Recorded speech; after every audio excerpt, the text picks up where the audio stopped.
Hello students, आपका फिर से स्वागत है मेरे चैनल में। मेरा नाम है मनीषा क्लास। आज हम करेंगे र की मात्रा। र की मात्रा के कुछ शब्द यहाँ पर हैं, देखते हैं। कर्म, क्रम, धर्म, प्रयोग, चर्म, बोर्ड, क्रिकेट, क्रिया। अब यहाँ पर हम देख रहे हैं र की मात्रा में कुछ हमारे र की मात्रा शब्दों में ऊपर लगी हुई है, नीचे लगी हुई है। यहाँ ऊपर है, नीचे है, ऊपर है, नीचे, ठीक है। तो अलग अलग लगी हुई है। आखिर इसका मतलब क्या है, इसका कारण क्या है? क्यों किसी शब्द में हम र की मात्रा नीचे लगाते हैं और कुछ शब्दों में ऊपर ये र की मात्रा हमारी लगती है? इसका कारण क्या है, इसकी वजह क्या है? और र की मात्रा अगर लगेगी तो कौन से अक्षर पे लगेगी, ऊपर लगेगी, नीचे लगेगी, ठीक है। तो इन सब सवालों के जवाब आज की वीडियो में आपको मिल जाएंगे। तो प्लीज़ वीडियो को अंत तक देखेंगे और प्लीज़ वीडियो शुरू करने से पहले लाइक करें, शेयर करें, सब्सक्राइब करें। अब इसमें हम देखेंगे रेफ आर और पदेनार, आखिर ये है क्या? रेफ र, ठीक है, रेफ र, स्वर रहित र। अब स्वर रहित र का क्या क्या मतलब है? र, ठीक है। र में से अगर हम स्वर को निकाल देते हैं, स्वर को हमने ये निकाल दिया तो ये हमारा जो र है वो हो जाता है आधा।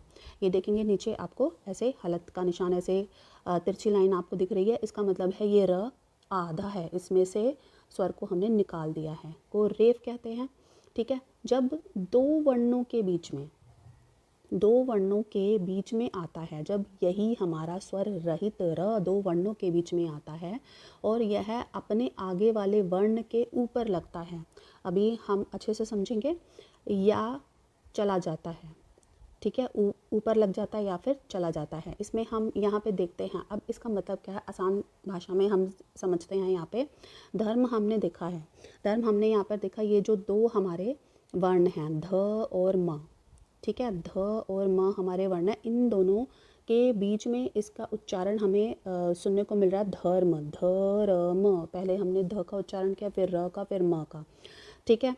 तो ये जब दो वर्णों के बीच में इसका जो उच्चारण हमें मिलता है तो ये उसके बाद वाले मतलब पीछे वाले वर्ण के ऊपर चला जाता है, समझे।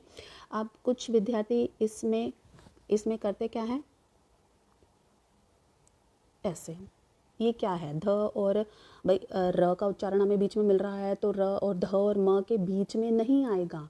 कोई भी मात्रा ऐसे ही खाली जगह पर नहीं लगा देते हैं, किसी न किसी वर्ण पे हमारी मात्रा लगती है और ये मात्रा है।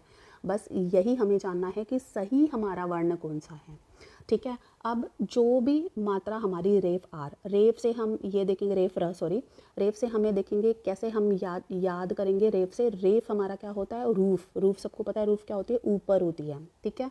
तो ये जो र की मात्रा यहाँ पे लगेगी, रेफ आर का क्या मतलब है, जो मात्रा हमारी ऊपर लगने वाली है, इतना याद रखेंगे, बहुत आसान है। रेफ से याद कर लेंगे रूफ। अभी मात्रा कहाँ लगेगी, हमारी रूफ कहाँ होती है, ऊपर होती है, तो ये मात्रा कहाँ होगी, ऊपर हमारी होगी।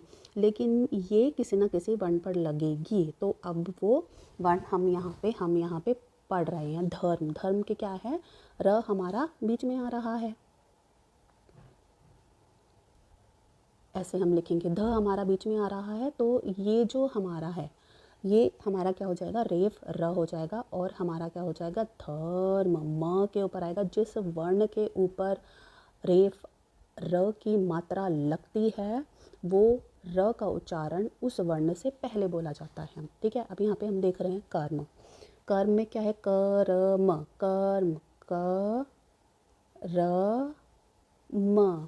अब ये क्या है, हमारा हो जाएगा कर्म, कर्म, म के ऊपर हमारे क्या हो जाएगी, आर की, र की मात्रा हमारे लग जाएगी। तो ये किससे किससे पहले बोला जाएगा, म से पहले इसका उच्चारण होगा, ठीक है। ऐसे ही हमारा है चर्म, ठीक है, चर्म, ये इसका उच्चारण, इसका उच्चारण कैसे होगा हमारा, इसका उच्चारण हमारा कहाँ होगा, यहाँ बीच में होगा, च और म के बीच में। याद रखेंगे, रेफ र की मात्रा जिस वर्ण पर लगेगी उसका उच्चारण उससे पहले होगा, ठीक है। अब हम यहाँ पर देखते हैं पदेन र।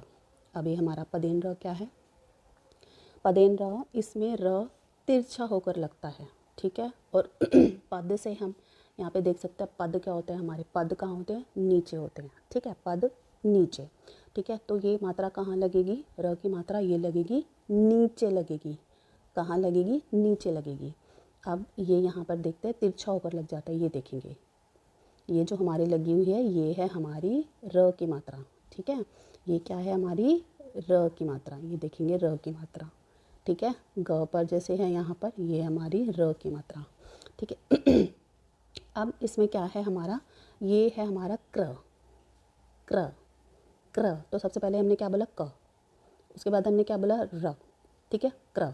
अब ये है प्र, पहले हमने बोला प, उसके बाद र, ग्र, पहले ग फिर र। इसका मतलब क्या है, इसका उच्चारण जिस वर्ण के नीचे पदेन र की मात्रा लगी है उसका उच्चारण उसके बाद होगा, उस वर्ण के बाद होगा। रेफ र में क्या है, पहले होता है, पदेन र में बाद में होगा, ठीक है। और ये हमारा जो जिस व्यंजन पे, जिस वर्ण पे हमारा होगा वो हमारा हो जाएगा आधा, ठीक है। क, आधा क, र, ये क्या बन गया हमारा, क्र, ठीक है। उसके बाद हम देखते हैं आधा प, र, ये क्या बन गया है, प्र, ग, आधा र, ये बन गया हमारा ग्र, ठीक है। अब हमने किया है रेफ र और पदेन र। रेफ र मतलब रूफ, मात्रा लगेगी ऊपर, और जिस वर्ण पे लगेगी उसका उच्चारण से र का उच्चारण पहले होगा। पदेन आर, पदेन र, अब ये मात्रा लगेगी नीचे और उस वर्ण के बाद उसका उच्चारण होगा, ठीक है। चलिए आगे बढ़ते हैं। अब है रेफ र के नियम। अब रेफ र लगाने के कुछ नियम हैं, चलिए वो हम देख लेते हैं।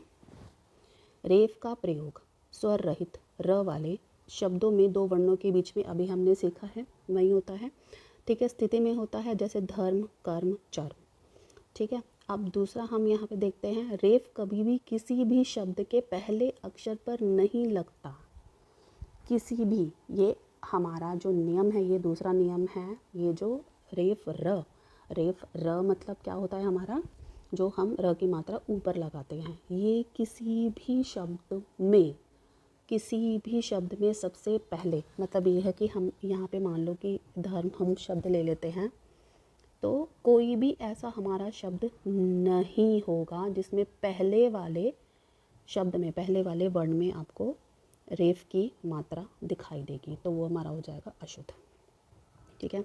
उसके बाद हम यहाँ पे तीसरा देख लेते हैं, रेफ जिस व्यंजन वर्ण पर लगता है, जिस व्यंजन वर्ण पर लगता है उससे पहले ही र का उच्चारण होता है, व्यंजन वर्ण के पहले र का उच्चारण होता है। ये हमने सीखा था, जिस पर रेफ र की मात्रा लगी होगी उसका उच्चारण पहले होगा, ठीक है।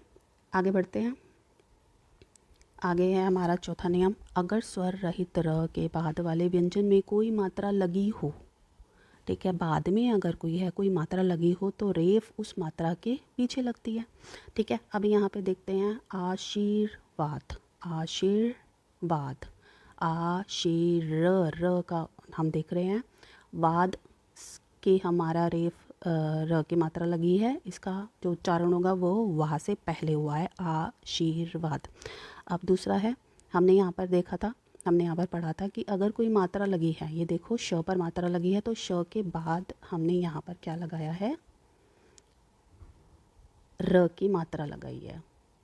पहले हमने ई की मात्रा लगाई है, फिर र की मात्रा लगाई है, तो श से पहले र का उच्चारण होगा ह र शीत हर्षित। अगला नियम हम देखते हैं, अगर स्वर रहित र के बाद वाला वर्ण,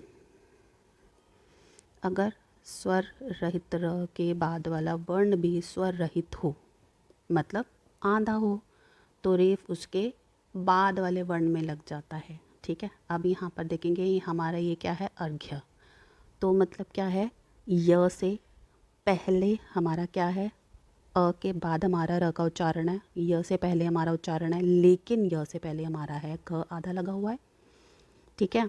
तो ये हमारा और पीछे चला जाता है, हमारा य पे चला जाएगा ये, ठीक है। तो ये हमारा बन जाएगा अर्घ्य।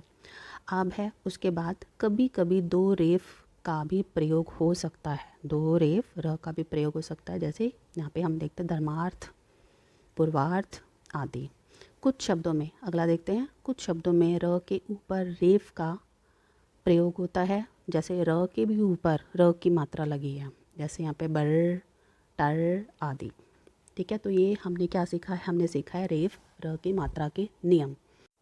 अब हम यहाँ पर देखेंगे पदेन र। पदेन र में हमारा क्या था, जो मात्रा नीचे लगती है। ठीक है, अब र पदेन के रूप में दो तरह से लगता है, ये देख लेते हैं कैसे। जिन व्यंजनों के साथ एक खड़ी लाइन होती है, जैसे क, ख, ग, ठीक है आदि, उसमें र की मात्रा तिरछी रेखा की तरह लग जाती है, जैसे क्र, ये देख सकते हैं क के नीचे र की मात्रा, ये क्या है हमारा पदेन र। प के नीचे र की मात्रा पदेन र। और जिनमें खड़ी लाइन नहीं होती, ठीक है, खड़ी लाइन मतलब ये देखें, खड़ी लाइन है हमारी क में, ठीक है, और दूसरा ख में हमारे क्या है, ये देखेंगे खड़ी लाइन है हमारी, ग में हमारे क्या है, ये है हमारी खड़ी लाइन। अब ये है कुछ जो हमारे होते हैं, जैसे इसमें कोई भी हमारी कुछ भी खड़ी लाइन नहीं है, ठ है यहाँ पे खड़ी लाइन नहीं है, ड में खड़ी लाइन नहीं है, तो इसमें हमारा र की मात्रा कैसे लगेगी, तो उसमें वर्ण के नीचे ये जो वी हम बनाते हैं, इसको उल्टा करके, इसको हम उल्टा करके बना देते हैं। चलिए देखते हैं, एक में हम बना के देख लेते हैं। ये देखेंगे हमारा उल्टा वी, उल्टा वी, तो ये हमारा बन गया है पदेन र की मात्रा। तो इस तरीके से लगती है। यहाँ पे क्या है, ट्राम, ट्रक, ड्रम, ड्रोन आदि। ठीक है, चलिए आगे बढ़ते हैं। अब है पदेन र के नियम। पदेन र के कुछ नियम भी हैं, वो हम देख लेते हैं। पहला है हमारा, पदेन र तब लगता है जब वो किसी आधे वर्ण के बाद होता है, आधा वर्ण। और हमारा रेफ र में क्या था, हमारा वर्ण पूरा था लेकिन हमारा र आधा था। यहाँ पर पदेन र में हमारा वर्ण आधा है और र हमारा पूरा है। जैसे क्रम हम देख लेते हैं, क हमारा देखेंगे आधा है, क हमारा आधा है, र हमारा पूरा है, म भी हमारा पूरा है। क्रम द और ह के साथ र की मात्रा नीचे तिरछी रेखा के साथ जुड़ती है। ये देखेंगे हमारी ह में बहुत सारे जो स्टूडेंट्स हैं, विद्यार्थी हैं, कंफ्यूज होते हैं हमारे। ये देखेंगे, ये हमने ह बनाया है और इसके नीचे ये र की मात्रा ऐसे लगती है। ठीक है, अब तीसरा नियम हम इसका देख लेते हैं। जब र का प्रयोग त और श के बाद होता है तो ये संयुक्त अक्षर बन जाते हैं, जैसे त, र। ध्यान रखेंगे इसमें जो हमारा जो र के अलावा जो दूसरा हमारा अक्षर है वो हमारा होगा आधा, त, र, त्र, श, र, श्र। इसे त्रिशूल, त्रुटि आदि, श्रम, श्रोता आदि। ठीक है, अब हमने देख लिया है पदेन र और रेफ र के, हमने देख लिए हैं कि दोनों में क्या अंतर है। अभी हम इनके कुछ उदाहरण हम पढ़ लेते हैं, जिससे और ज़्यादा हमें समझ में आ जाएगा। रेफ र, पार्क, सूर्य, दर्पण, नर्म, पर्वत, वर्षा, कर्म, धर्म, गर्म, कार्य, तर्क, मार्ग, बर्फ, फर्क, चर्चा आदि। पदेन र में है ग्रह, ट्रक, ड्रम, राष्ट्रीय, ट्रॉली, द्रव्य, प्रकाश, प्रतीक, प्रमाण, प्रकट, प्रमोद, प्रथम, प्रेम, प्राचीन आदि। तो पदेन र हमारा है नीचे लगेगा क्योंकि पद होते हैं नीचे। रेफ र में रूफ ऊपर होती है तो हमारा लगेगा ऊपर।